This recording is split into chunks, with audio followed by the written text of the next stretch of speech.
धनंजय देशमुख आज बीडमध्ये मोबाईल टॉवरवर चढून करणार आंदोलन. खंडणीतील आरोपींवर मोका लावण्याची मागणी. तर मनोज जरांगे घेणार देशमुख कुटुंबियांची भेट.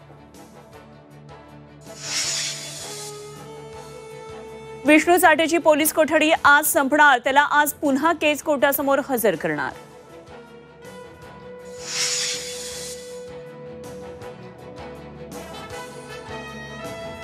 देशमुख हत्या प्रकरणातल्या तपासात कराडचा संबंध आला तर त्याला सोडणार नाही, भरत गोगावलेंची प्रतिक्रिया.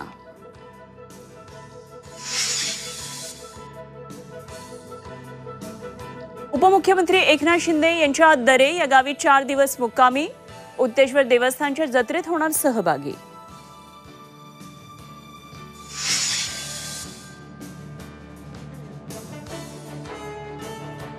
उत्तर प्रदेशातील प्रयागराजमध्ये महाकुंभला आजपासून सुरुवात होणार. देशभरातून कोट्यवधी भाविक येणार. प्रशासनाकडून चोख बंदोबस्त.